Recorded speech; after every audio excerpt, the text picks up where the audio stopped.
Channel. இன்னைக்கு நம்ம எங்க இருக்கோம்னு பாத்தீங்கன்னாக்கா பெங்களூர்ல நம்ம தம்பி வீட்டில தான் இருக்கோம். நம்ம தம்பியை வந்துட்டு இப்போ நமக்காக இந்த சண்டே ஸ்பெஷலுக்கு என்ன வாங்கிட்டு வந்திருக்கா அப்படின்னு பார்த்தீங்கன்னாக்கா நாட்டுக்கோழிக்கு அடுத்த ஸ்டேஜில் இருக்கிற முட்டைக்கோழி தான் வாங்கியிருக்காங்க. இது பாருங்க, இதுதான் முட்டைக்கோழி, நாட்டுக்கோழிக்கு அடுத்த ரகம். இங்கே பாருங்க, இது முட்டைக்கோழிக்கு வந்துட்டு இப்படி தான் இருக்கும், கொண்டை இருக்கும். ஸோ வந்துட்டு நமக்கு கோயம்புத்தூர்ல இது எங்கேயுமே நமக்கு கிடைக்காது, நம்ம பெங்களூர்ல மட்டும்தான் கிடைக்கும். பெங்களூர்ல வந்துட்டு என்ன சொல்லுவாங்கன்னாக்கா இதுக்கு பேர் வந்துட்டு ஃபாரம் கோழின்னு சொல்லுவாங்க. நம்ம ஊரில் வந்துட்டு முட்டைக்கோழின்னு சொல்லுவாங்க. பட் வந்துட்டு நம்ம ஊரில் முட்டைக்கோழி கிடைக்காது. ஸோ இங்கே பாருங்கள், இது வந்துட்டு முட்டை கோழி வந்துட்டு இது முட்டை கரு. இதில் தான் நமக்கு முட்டை போடும். இங்கே பாருங்கள், இதுக்குள்ளே இருக்கிற முட்டை எப்படி இருக்குன்னாக்கா இந்த மாதிரி தான் வரும் முட்டை, இந்த மாதிரி இருக்கும் உங்களுக்கு. ஸோ வந்துட்டு இப்படி தான் வரும். இது வந்துட்டு எனக்கு வந்துட்டு எங்கள் அம்மா வந்துட்டு இது வேறு மாதிரி செப்பரேட்டாக வேறு மாதிரி எனக்கு வறுத்து தருவாங்க. இது வறுக்கும் போது குழம்பு வைக்கும் போது உங்களுக்கு நான் காட்டுறேன். இப்போ வாங்க போகலாம். இப்போ வந்துட்டு இஞ்சி பூண்டு பேஸ்ட் போட்டு போகிறோம். 100 கிராம் இஞ்சி பூண்டு பேஸ்ட் எடுத்துருக்கோம். இது வந்துட்டு நாங்கள் வீட்டிலே அரைச்ச பேஸ்ட்டு போட்டு நல்லா வதக்கிட்டு கறியை வந்துட்டு வேக வச்சு எடுத்துக்க போகிறோம்.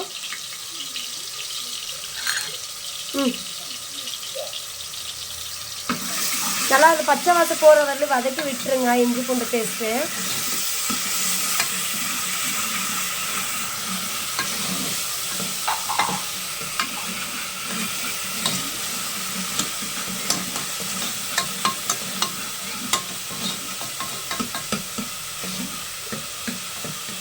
எதுக்காகனாக்கா இஞ்சி பூண்டு பேஸ்ட்டு போட்டு வந்துட்டு முதல்ல வந்துட்டு கறியை வந்துட்டு நம்ம வேக வச்சு எடுத்துக்கலாம். ஏன்னாக்கா இந்த வந்துட்டு கொஞ்சம் ஹார்டாக இருக்கும் இந்த கறி.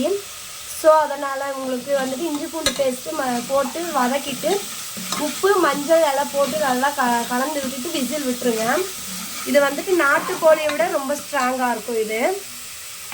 இப்போ நம்ம மஞ்சத்தூள் உப்பு போட்டு கழுவி வச்ச கறியே போட்டுக்கலாம். இது வந்துட்டு ரொம்ப ஸ்ட்ராங்காக இருக்கும். இந்த கறி வந்துட்டு சாப்பிட முடியாது. பாருங்கள், கால் பாருங்கள் எவ்வளோ சன்னமாக இருக்குது.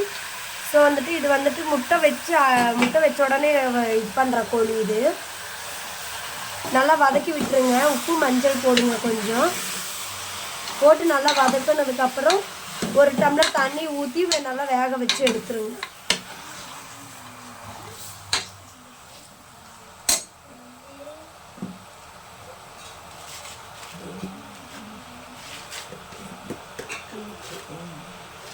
கல்லுப்பு வந்துட்டு இப்போது தேவையான அளவு போட்டுக்கோங்க.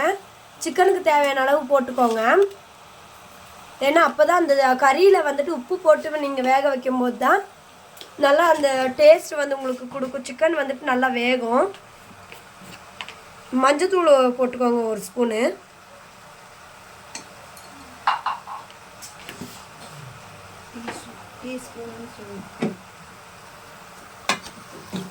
நல்லா கலந்து விட்டுருங்க. கலந்து விட்டுட்டு 1 டம்ளர் தண்ணி ஊற்றி நல்லா விசில் விட்டு எடுத்துருங்க. 2 விசில் விடுங்க. 2லேருந்து 3 விசில். நல்லா கறி வந்துட்டு நல்லா பஞ்சு மாதிரி வேணும்னாக்கா நல்லா இப்போ பாருங்கள், பஞ்சு மாதிரி வேகணுன்னாக்கா நீங்கள் 2லேருந்து 3 விசில் விட்டுருங்க. ஸோ இல்லை கொஞ்சம் ஹார்டாகவே வேணும்னாக்கா நீங்கள் 1 விசில் விட்டாலே போதும். ஸோ வந்துட்டு இதில் வந்துட்டு இப்போ நம்ம 1 டம்ளர் தண்ணி ஊற்றி நல்லா விசில் விட்டு எடுத்துக்கலாம். இப்போ வந்துட்டு சிக்கன் வேகிறதுக்கு வேண்டியான அளவு நம்ம தண்ணியை எடுத்துக்கலாம். தண்ணி ஊற்றி நல்லா விசில் விட்டுருங்க. இது வந்துட்டு நல்லா சூப்பராக டேஸ்ட் வந்துட்டு நல்லா இருக்கும். இந்த சிக்கன் வந்துட்டு நம்ம பிராய்லர் கோழி மாதிரி இருக்காது. இது அதை விட இது சூடு கம்மி. ஸோ வந்துட்டு பிராய்லர் கோழி வந்துட்டு உங்களுக்கு சில்லி போடும்போது ஒரு ஹெவியாக சூடாக இருக்கும். இதில் வந்துட்டு அந்த அளவுக்கு நமக்கு சூடு இருக்காது. ஏன்னா நமக்கு அவ்வளோ டேஸ்ட் உங்களுக்கு நம்ம கொடுக்கும்.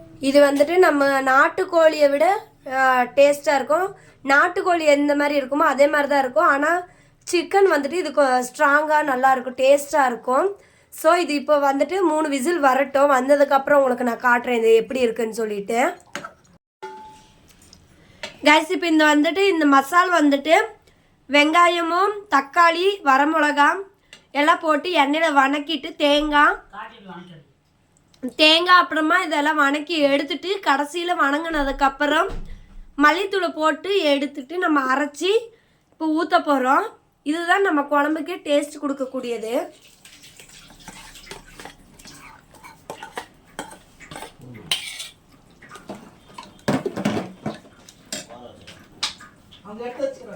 இப்போ நல்லா இதை கிண்டி விட்டுறலாம். கிண்டி விட்டுட்டு குழம்புக்கு தண்ணி தேவையான அளவு தண்ணி ஊற்றிட்டு நல்லா கொதிக்க வச்சு இறக்கிடலாம்.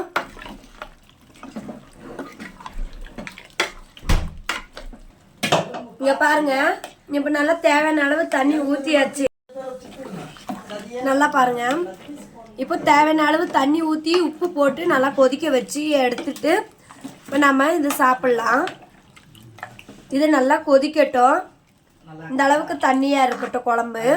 இது வந்துட்டு சளி பிடிச்சிருந்தாக்கா நல்லா சளிக்கு வந்துட்டு நல்லா இருக்கும் இந்த குழம்பு. ஸோ எங்கள் வீட்டில் வந்துட்டு இந்த குழம்புக்கு நாங்கள் களி கிண்டி தான் சாப்பிடுவோம். சரி, ஓகே, வாங்க அதெல்லாம் நம்ம சாப்பிடும்போது உங்களுக்கு நான் காட்டுறேன். மக்களே வாங்க மக்களே, வாருங்க. நம்மளுக்கு சூப்பரான பெங்களூர் ஃபேமஸ் முட்டை கோழி ரெடி. முட்டை கோழி குழம்பு ரெடி. பாருங்கள், இது வந்து பாரம் கோழின்னு சொல்லுவாங்க பெங்களூரில். இது ரொம்ப ரொம்ப ஃபேமஸ் இந்த கோழி. இப்போ எங்கள் அம்மா இந்த முட்டை கோழி குழம்பு சாப்பிட்டு சூப்பராகுன்னு சொல்கிறாங்க பாருங்கள். அப்புறம் எங்கள் அப்பாவும் சாப்பிட்டு சூப்பராகுன்னு சொல்கிறாரு பாருங்கள். இது வந்து ரொம்ப ரொம்ப டேஸ்ட்டான ஒரு கோழி மக்களே. இந்த கோழி வந்து நான் பெங்களூருக்கு எங்கள் மாமனார் வீட்டுக்கு போனால் விரும்பி சாப்பிடுவேன். நான் கேட்டு வாங்கி சாப்பிடுவேன். நான் மட்டன் கூட வாங்கி சாப்பிட மாட்டேன். மெயினாக இந்த கோழி கேட்டு தான் வாங்கி சாப்பிடுவேன். ஏன்னா இது வந்து பார்த்திங்கன்னா அவ்வளோ டேஸ்ட்டாக இருக்குது மக்களே. தோலோடு கொடுப்பாங்க, நல்லா டேஸ்ட்டாக இருக்கும். வயிற்றுக்குள்ளே அந்த முட்டையெல்லாம் இருக்கிறனால ரொம்ப டேஸ்ட்டாக இருக்கும். இது வந்து கொண்டையாக இருக்குன்னு ஆரம்பத்தில் உங்களுக்கு காமிச்சிருப்பாங்க வைப்பு. அவ்வளோ டேஸ்ட்டாக இருக்கும். ஓகே மக்களே, இதோட முட்டை வீடியோ அடுத்தது வருது பாருங்கள். Welcome to our channel. இன்றைக்கி நம்ம என்ன பார்க்க போகிறோம்னாக்கா, நம்ம முட்டைக்கோழி காட்டினோம் இல்லைங்களா, அந்த முட்டைக்கோழியோட கருவைப்பு மஞ்சக்கரு அப்புறமா அந்த பூ அதெல்லாமே இப்போ நம்ம வறுக்க போகிறோம். அது எப்படின்னாக்கா எங்கள் அம்மாவோட ஸ்டைலில் நம்ம வறுக்க போகிறோம். ஸோ இப்போ வாங்க அது எப்படி செய்ய போகிறோம்னு சொல்லிட்டு உங்களுக்கு நான் காட்டுறேன். ஃபஸ்ட்டு வடை சட்டியில் எண்ணெய் ஊற்றிக்கோங்க. எண்ணெய் நல்லா காயிட்டோம். எண்ணெய் நல்லா காஞ்சதுமே நீங்கள் வந்துட்டு வெங்காயம் இந்த மாதிரி பொடி பொடியாக வெட்டி வச்சுக்கோங்க. வெட்டி வச்ச வெங்காயம் 2 வெங்காயத்தை நீங்கள் போட்டுக்கோங்க எண்ணெயில்.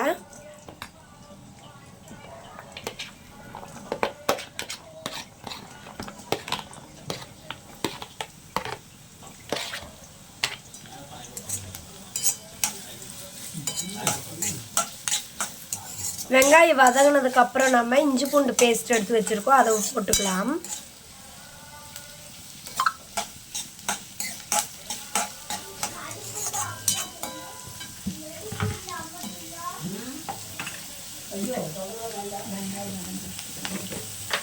இப்போ அந்த வெங்காயம் வதங்கிறதுக்கு தேவையான அளவு கொஞ்சமாக உப்பு போட்டுக்கலாம்.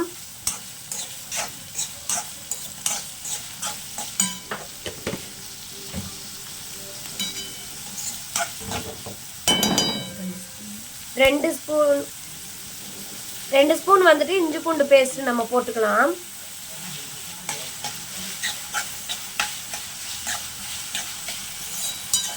இஞ்சி பூண்டு பேஸ்ட்டு வெங்காயமும் நல்லா வதங்கினதுக்கப்புறம் நம்ம தக்காளி சேர்த்துக்கலாம். அதுக்கப்புறமா நம்ம தக்காளி சேர்த்து நம்ம அதுக்கு தேவையான அளவு மசாலா அதெல்லாம் போட்டு நம்ம பரட்டி எடுத்துக்கலாம்.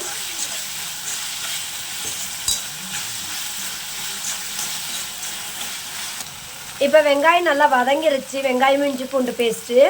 ஸோ அதுக்கப்புறமா நம்ம வெட்டி வச்ச தக்காளி 2 தக்காளியை ஒரு தக்காளி வெட்டி வச்சுருக்கோம், பெரிய சைஸ் தக்காளி. ஸோ அதை வந்துட்டு நம்ம பொடியாக வெட்டியிருக்கோம், அதையும் சேர்த்துக்கலாம். அதை சேர்த்து நல்லா பரட்டி விட்டுருங்க.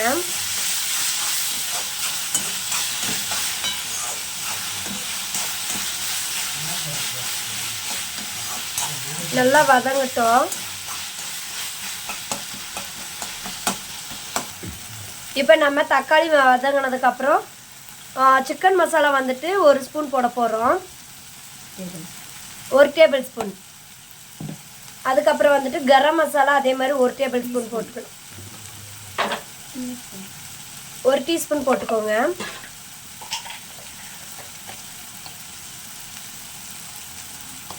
ஓகே, இது நல்லா வதக்கி விட்டுருங்க.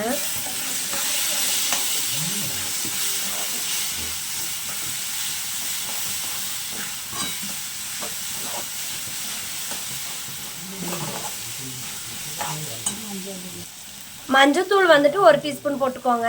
ஏன்னா மஞ்சத்தூள் எதுக்காக சேர்க்குறோன்னாக்கா மஞ்சத்தூள் வந்துட்டு ஆன்டிபயோட்டிக் சத்து இருக்கக்கூடிய ஒரு பொருள் தான். ஸோ வந்துட்டு நீங்கள் அதை மஞ்சத்தூள் ஆட் பண்ணிக்கலாம். பெப்பர் தூள் வந்துட்டு 1 டீஸ்பூன் போட்டுக்கோங்க. பெப்பர் தூள் வந்துட்டு எதுக்காகனாக்கா இது வந்துட்டு முட்டை வந்துட்டு உங்களுக்கு கவுச்சி ஸ்மெல் வரும். ஸோ வந்துட்டு பெப்பர் தூள் போட்டிங்கனாக்கா உங்களுக்கு அந்த கவுச்சி ஸ்மெல் உங்களுக்கு எடுக்கும். இதெல்லாம் போட்டு நல்லா பரட்டி விட்டுருங்க. பரட்டினதுக்கப்புறம் மிளகாய் தூள் வந்துட்டு 1 ஸ்பூன் போட்டுக்கோங்க. உங்களுக்கு காரம் எந்த அளவுக்கு தேவையோ அந்த அளவுக்கு நீங்கள் போட்டுக்கலாம். நான் வந்துட்டு 1.5 ஸ்பூன் போட்டுக்கிறேன். ஏன்னா எங்களுக்கு காரம் கொஞ்சம் நாங்கள் சாப்பிடுவோம் எங்கள் அம்மா வீட்டில் வந்துட்டு. ஸோ நல்லா பரட்டி எடுத்துக்கோங்க. இது நல்லா பரட்டினதுக்கப்புறம் இந்த பச்சை வாடையெல்லாம் போனதுக்கப்புறம் நம்ம இந்த எடுத்து வச்சுருக்கிற அந்த முட்டையோட அந்த கல்லீரல் மண்ணீரல் இதையெல்லாம் நம்ம சேர்த்துக்கலாம். முட்டை வந்துட்டு நம்ம கடைசியாக தான் சேர்த்தணும். ஏன்னா முட்டை இப்போவே நம்ம சேர்த்தணும்னாக்கா உடஞ்சிரும். நல்லா போட்டு எல்லாத்தையும் எடுத்துருங்க. இப்போ இதெல்லாம் சேர்த்து நல்லா பரட்டி எடுத்துருங்க.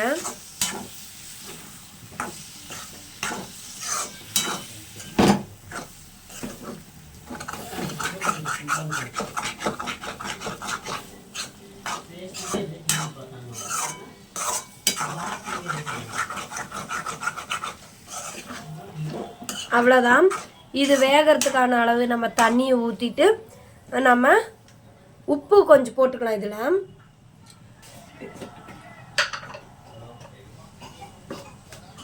உப்பு தேவையான அளவு போட்டுக்கோங்க.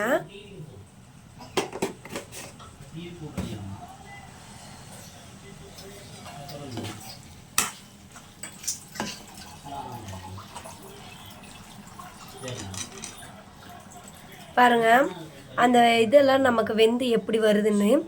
இப்போ தான் நம்ம எண்ணெயில் பரட்டியிருக்கோம் அந்த மசாலா. ஸோ வந்துட்டு இது இன்னும் நல்லா வெந்துச்சுனாக்கா இன்னும் உங்களுக்கு நல்லா டேஸ்ட் கொடுக்கும். பாருங்கள் அந்த ரவுண்டாக இருக்கிறத நம்ம போட்டு அது வந்துட்டு பூன்னு சொல்லுவாங்க. அது பாருங்கள் இப்போ விரிஞ்சிட்டு வருது பாருங்கள் உங்களுக்கு. இப்போ இதுக்கு தேவையான அளவு நம்ம தண்ணியை ஊற்றி நல்லா வேக விட்டுக்கலாம். வெந்ததுக்கப்புறம் நம்ம அந்த முட்டையை சேர்த்துக்கலாம்.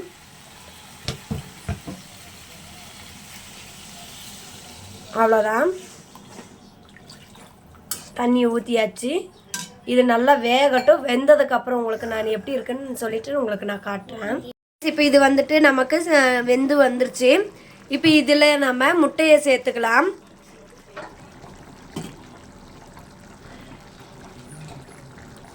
அவ்வளோதான். இது வந்துட்டு பரட்டி விட்டுறாதீங்க உடனே. ஒரு 5 நிமிஷம் அது அப்படியே வேகட்டும். வெந்ததுக்கப்புறம் நம்ம இது பண்ணலாம். அவ்வளோதான். இதுக்கு மேலே நீங்கள் பரட்டி விட்டுறாதீங்க. ரொம்ப பரட்டினாக்கா வந்துட்டு உடஞ்சிரும். இங்கே பாருங்கள் இப்போ வறுத்தாச்சு. நல்லா செமையாக வந்தாச்சு. மேலே கொத்தமல்லி எல்லாம் தூவி ரெடி பண்ணியாச்சு. ஸோ இப்போ உங்களுக்கு நான் இது பிளேட்டில் போட்டு உங்களுக்கு காட்டுற டேஸ்ட் எப்படி இருக்குன்னு சொல்லிட்டு. ஓகே கைஸ், இப்போ செஞ்சாச்சு. நம்ம அத்தைக்கு பசங்களுக்கு கொடுத்துருக்கோம். டேஸ்ட் இப்போ அவங்க பார்த்து சொல்லுவாங்க எப்படி இருக்குன்னு பாருங்க. பாப்பா சொல்லு. பாப்பா நல்லா இருக்கா? எப்படி இருக்கு? நல்லா இருக்கு. சப்ஸ்கிரைப் பண்ணுங்க, ஷேர் பண்ணுங்க, மறக்காம சப்ஸ்கிரைப் பண்ணுங்க, ஷேர் பண்ணுங்க, லைக் பண்ணுங்க. நல்லா இருக்கு. ரொம்ப நல்லா இருக்கு. அட்டகாசமா இருக்கு. டேஸ்ட் சரியான டேஸ்ட். நல்லா இருக்குமே. அட்டகாசமா இருக்கு. Taste super. ஓகே கைஸ், இந்த வீடியோ உங்களுக்கு பிடிச்சிருந்தாக்கா லைக் பண்ணுங்க, ஷேர் பண்ணுங்க, கமெண்ட் பண்ணுங்க, மறக்காம சப்ஸ்கிரைப் பண்ணிடுங்க. இன்னொரு வீடியோல சந்திக்கலாம். ஓகே, பாய்.